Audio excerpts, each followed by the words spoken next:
Folks, thanks for joining us. I'm Paul, and you know, of course, you're watching Being a Dad, Becoming an Adult. And I'm Chris. And we're here to talk a little bit today about some of the fun and joys of traveling, specifically a weekend away. So this means a time you're traveling without the kid, or kids in different cases. For Chris and I, obviously, we each have one boy, and different ages, but it presents, I think, some different challenges. Chris, you travel with your spouse or significant other. Yeah, we've been away a couple times. Yeah. Never separate though. Never not one of us or the other yet, but always us together. And it has its ups and downs. It all depends on where you're going, how long you're going for. A lot of it that I noticed is how old the baby is when you're going. Right. Because we've been away when he was younger. Not an infant, because we didn't really leave him at all until after he was 6 months old with anybody overnight or anything like that. But when he was like a year, it was kind of harder to get people to take him overnight or her parents or something for a few days, because he's still little. It's a lot of work, Yeah. And the baby really just needs their mom always. Like, babies always, they need both parents, but in the beginning it's always the mom. Exactly. Yeah, and then that's totally true. My situation, I was traveling for work, so it was just me who went. He's actually 3 months, just coming up here tomorrow, so he was probably that 10, 11 week spot. It was... That's soon. Yeah, it was soon. It was hard for me to make the decision to go. I had to go, wasn't a decision I got to make, right? That's just a part of my job. However, it was a lot of fun. I was excited to go to the work event. It was a big event. It was a lot of fun being there. I knew it was going to be a lot of fun. So you kind of build up two sides of this, right? To where I have a bunch of guilt that I'm going to get to go have fun and be away for a weekend. And she was really good about being supportive. This isn't new. I've had to travel for work a few times a year. But you can definitely feel the tension rising the closer we got. To that point to where she realizes, oh my God, this is the first time I'm going to be here for 3-4 days straight, no help, just her. And so, a lot of things built up for that. And that kind of came into the planning and preparing, whereas I usually don't get up for, that 2 to 4 or 2 to 6 a.m. That's mom time, right? Yeah. I got to be up early. I got to be at the office. So there was one night that, she was really tired, and I had come down with a cold and then passed it to her. So she was extra tired. And so I offered, hey, if you're really tired, wake me up. I'll come out, which I probably didn't offer, but I'll tell the story like I did. Oh, nice, Paul. I don't remember, but either way, I got up for a 1 a.m. feed, and I'm not used to that. So I was up until 3, even though he went down at 1:30, 1:45. He was back asleep, but I'm up, and so it kind of threw off my schedule for the week. But that's a part of that. I did it without hesitation because of the guilt of knowing, well, I'm going to be gone coming up this weekend. So that was different. That's not something that usually we're pretty even. We share a lot of the responsibilities. Okay. You have to. It's easier that way when you work together, I always say, I think it's you have to be a team, the two of you. Makes life a whole lot easier. Yeah, absolutely. How about getting ready, man? Getting ready to actually leave is totally different with a kid in the house. For us with an infant, he's sleeping, so I'm almost never allowed in the room. Yeah. In my bedroom where all my clothes are to get ready, right? Yeah, that's a problem. For us, now that he's older, even before, it's nice giving yourself time. I think spread out the time, kind of, prepare to do whatever. If we're going to leave early in the morning at the airport and stuff like that, we like to drop him off. Usually her parents take him if we go somewhere. Yeah. They like to drop him off the night before. Okay. Because trying to do that in the morning is it's impossible. You never know what's going to happen. Is the weather going to be bad? Is there going to be traffic? Are you going to the airport, the parking? Right. That's why try to give yourself time and try to, and we have to base your vacation around that too, in both ways. And when you're going to be home, and when you get off the plane or this or that, when are you going to be able to pick them back up? Because I know every time that we've left him and came back, we're okay, we're going to pick him up in the morning because we get back in the evening or whatever, and he already had his dinner and he's got his bath. We're going to leave him, and we rush right there and go pick him up. We don't wait till the next morning. If he's up when we hit the car, we're grandma, leave him. Yeah. We let him stay awake. We're on our way to come get him. Yeah, well, you miss him. Yeah. That's I was only gone for 3 days, and like I'm pushing the other guys into the car. I'm like, let's just skip getting dinner on the company tab, guys. Like, you guys got food in the fridge at home, right? Like, let's just keep driving. Yeah. I'm like, I want to get home. I want to see the little guy. That's just all there is to it. And that was never a thing before. Like, I used to be the guy who was like, let's stop and get steaks and who wants a beer. But you guys like, we all got paid this weekend. Let's go get a drink for Sunday now that we're all home to celebrate. And I'll get there eventually. And not that I didn't miss Joanna. Just she's a lot. She didn't need me here. Like, it wasn't that like I need to have somebody here. I need a break. Things like that. You didn't have a family waiting for you. Exactly. Yeah. I mean, it was kind of like get home when I get home, and somebody's already taking care of the dog. So, and even just packing. I used to pack almost nothing. I used 2 T-shirts for 4 days because I don't get that stinky. I'll just wear deodorant. Nice. Now I feel like having a kid makes you constantly think and prepare for everything. Where it's like you walk through the house and you're like, he's gonna be crawling soon, or he's gonna be an inch taller. Like, what else do I have to raise up higher off the ground and kind of everything like that. So even just getting packed, I found myself with 2 bags for the first time ever, and I was only gone 3 days. Yeah, So, that's definitely ever revolving. It never like slows down. You're always changing something, or like you said, he's the next inch, the next thing, the next that. Like, yeah, that's how it is. Now you've traveled quite a bit with family and friends, right? You've done quite a few vacations, quite a few trips, and things like that. Yeah. Do you find yourself losing it when you're not in control of like the travel plans? Are you usually the guy who plans the travel plans? I know when we did Vegas back in the day, you were kind of on point with setting everything up and knowing where and when everything was going on. Is that how you do most of your trips? I mean, now I don't really have to. Before I did, just because I was accustomed to doing it, I've done it. So, my brothers and stuff are all younger than me, and I would just be like, hey, I'll look it up. This is what it is. Yeah. Where do you guys want to go? And we lay it out and make a decision. But now, like, any one of us will just do it. We all can just book a trip. It's easy. Back earlier, like, it was a lot harder to travel with people. I guess it depends on like the people that you travel with too, whether it's family, friends. Yeah. Are they accustomed to traveling? Right. Because like when you're accustomed to traveling, like you are, it's easy for you. You know what you need. You know this. You know that. You know the fees at hotels that they charge you extra, and how to rent a car, and all that.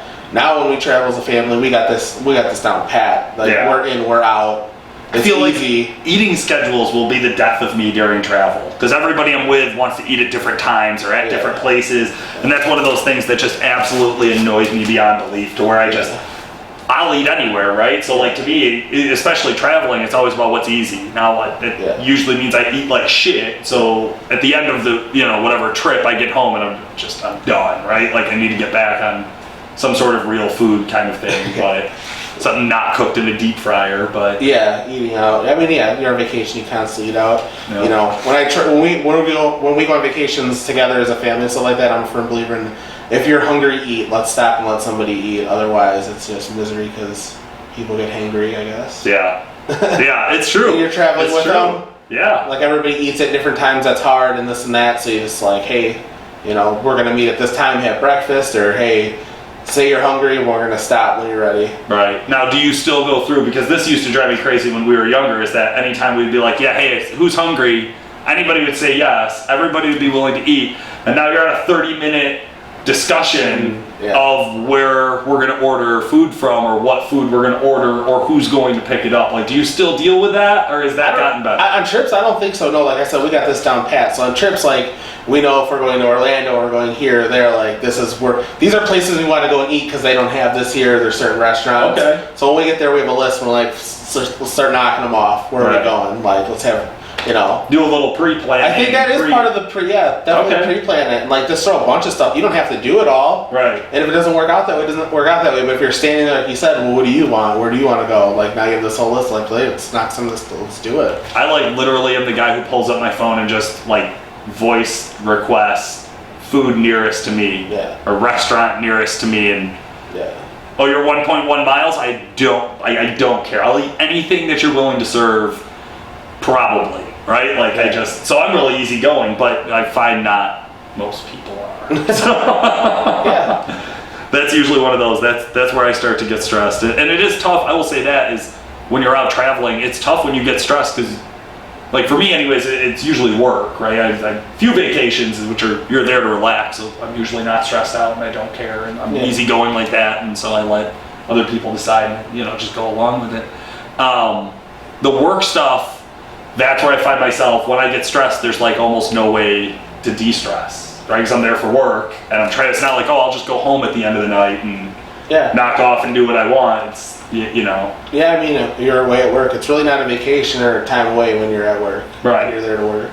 Right. So I mean, I don't even know if you'd call it that. I mean, I guess you're traveling, but it's definitely not that vacation. Right. Well, I always think it's gonna be. Yeah. I feel like she does too, Joanna. I feel Oh, like yeah. she's on that, like, well, you're leaving, so, and I do go out, there is a balance, right? There is a balance between, like, I have to go to, it's a big event show, big diesel show, so I'm at the show and I'm doing work and doing all sorts of stuff all day. It's a long day. We're there early, we leave late, right? But at the end of it, I still go out for drinks with a bunch of guys, which I don't get to do anymore. It also turns out it's much cheaper now.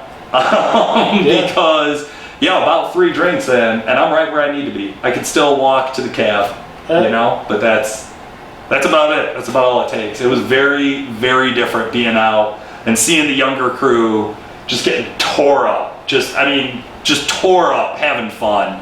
And I used to like be there with them, right? Like that used to be us. Like we were the young guys getting tore up and doing crazy stuff and being loud. And now I'm definitely ease back and.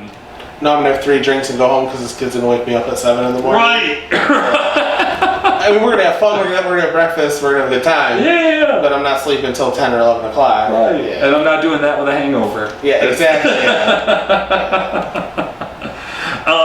Sleeping in. Speaking of, that's one thing I thought with traveling. I was like, oh man, I can't wait. I'm gonna get to sleep in an extra hour every day. Just the way our schedule worked, I was like, I'm gonna gain an hour of sleep every night. It's not true. I don't know about you guys, but what time you wake up is what time you wake up. It doesn't matter if the alarm goes off. It maybe gets you 5-10 minutes. I mean, I think it's, for us or for me, it's both. Like sometimes we'll sleep in if we're on vacation. Sometimes we'll get up early. It just all depends. I hate sleeping in on vacation because I feel like I'm wasting time sleeping. Like we're on vacation, let's get out here, let's go see what we came to see, let's do something. Okay. Like I get relaxed and everything, but I'm like, we're just sleeping. We could be up 4 hours earlier. You know what I mean? I am definitely more on the chill side when it comes to vacation. I want to do one thing a day, and that thing I do not want it to take up my whole day. Yeah. I've actually been on vacation, been totally content taking like an entire day just laying in the bed in the hotel room, just doing nothing. Well, that's our next vacation. All of our vacations are always like that's our next one. We were just talking about that. Yeah. All are always not playing, but always like go. We're gonna get stuff done. Like we're in Florida, we're on boats, we're doing this, we're in Gatorland, we're all over. Like no, this time I like your thought process. Like taking the whole day and just hanging out. Enjoying silence. Peace. Yeah, I'm getting to the point where everything else in my life is scheduled, so the dream is to have unscheduled time, and I don't know what I would do to fill with that. And no cartoons. I don't want to hear no cartoons. I want to hear no cartoons in the background of your silence. Your guy is at that age, right? Yeah. He is on it. Yeah. If he is awake, the switch is on. No, yes and no. I mean, he watches cartoons, but we don't let him watch like too much TV. Well, I guess I just mean with energy. It's always something. Oh yeah, it's always noise. Playing. He's always going. He's always something, towing something. I mean, I've never seen him watch cartoons quietly. I'm sure he does it. I believe he does it. I have not witnessed it. He watches cartoons like he gets up in the morning. Yeah. He comes in with us and we watch cartoons for like 15 or 20 minutes before we start making his breakfast and start his day. Right. And then we go downstairs and he eats his breakfast, and sometimes he'll watch cartoons, sometimes he'll talk or watch the guys outside cut the grass or something like that. It just all depends. At night before he goes to bed, like we let him watch cartoons and stuff, and throughout the day he'll have it on, but it's more like in the background for noise. He doesn't sit and watch cartoons or sit on his tablet. He plays and plays and plays. Right. Like give him tons of toys. It's way better than him sit in front of the TV all the time. Yeah, we're just starting to, because he's only 3 months, there's not. Like Joanna, once in a while we'll take him and like, he's got 10 minutes for something, she'll put him in front of, they got a couple of infant shows on Netflix or Hulu. I'm pretty sure Netflix. I don't think she knows we have Hulu. But so every once in a while she'll put him on, there's Pacoyo, which is like obviously adapted from somewhere in Southern America. But yeah, it's funny because it's so simple. It's a blank screen, and they are like 5 or 10 minute shows. You know what I mean? So it literally, yeah, you get like one run, and then I mean he's a baby, so he doesn't really care. Like he just hears noise and light, right? Yeah, I mean when Logan was an infant, he watched like baby TV and cartoons a lot. I mean they're in if you're not holding them, they're in the seat or they're in the swing. Yep. And what do they stare at? They're wide awake. You know, they're in the swing. You're next to them. You're both happy. Yeah. But they watch baby TV and they laugh and they giggle and this and that. And that's it. And then I think like more or less when he was like a toddler and he was walking and stuff like that, and he would play and he had toys. Like then, like we turned it down a little bit, you know. Yeah. And not in front of TV and all that all the time. Yeah. Soon enough, I'm sure he'll be playing video games, so that's where he'll be glued. like most guys, you know. No, I hear you. I mean, I was never a big gamer, but I know most people are. I feel like that I talk to now that are our age, you know, like there's just a lot of them out there. Boys, like just teenage, you know, younger kids. I think all boys just go through a little bit where they play games for one summer or something. Yeah, yeah, I definitely. Yeah, there was a summer Tony Hawk. There was a Tony Hawk game. There was a Call of Duty game when we were roommates. Yeah, that we all went crazy with. That was good times. But yeah, it's different now. I don't know when